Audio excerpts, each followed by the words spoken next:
Az én Skodám olyan, mint egy cica. Viszonozza a szeretetünket, a gondoskodásunkat.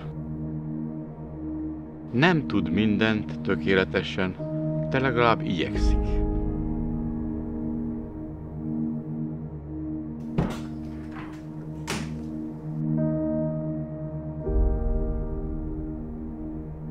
...2012.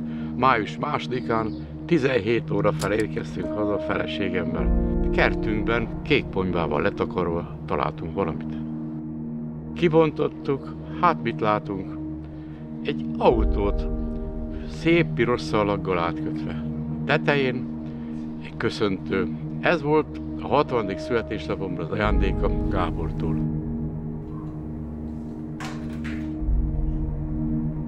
Fecskefarkú Skoda.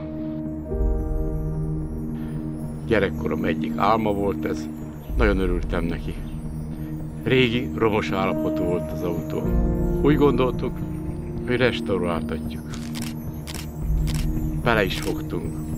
Sok segítséget kaptunk a Skoda gyár múzeumától, adtak adatokat, és aztán sorba ismertünk meg kedves szlovák és cseh embereket, veteránosokat, akik segítettek nekünk a restaurálásban. Ezt az 1962-es Octaviát 2013. június 5-én minősítették múzeális jellegű járműnek. A motorja 1089 köbcentiméteres, 42 lóerős. Csehszlovákiában 229.537 darab készült belőle.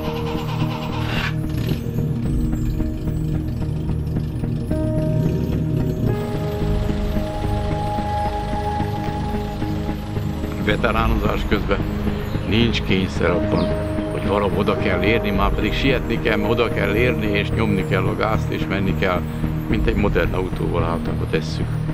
Itt elindulunk, és aztán majd odaérünk. És aztán megelégedettel vehetjük tudomásul, hogy indulhatunk tovább.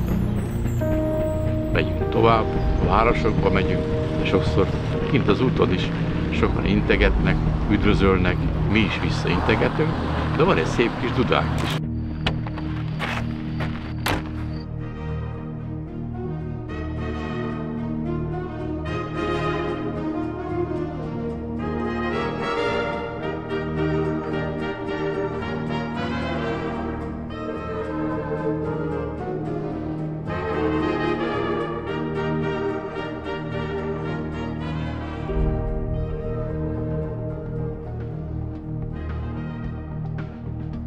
De ha van időm veteránozás közben, autózás közben, akkor például szeretek ebbe a helyiségbe visszajönni.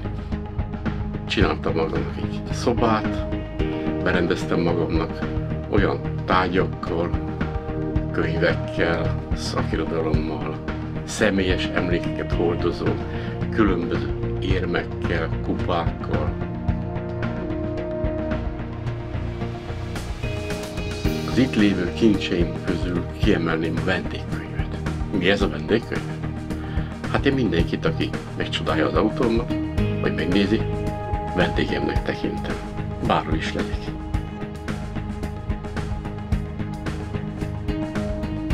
Sajátos vezetési élmény, ha este megyünk az autóval. Miért? Mert gyönyörű a műszerfal. Retros műszerfal. Egyszerű, de szép.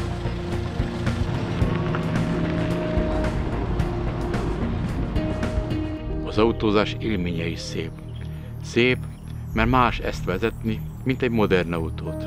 Miben másabb ez? Közvetlenül érzem a lábaimmal a pedálon keresztül a fékek működését. Nézzük a határt, amerre járunk, a természetet, amerre járunk. Mert a veterán autózás tempója természetközelibb, mint a modern autókkal való suhanás.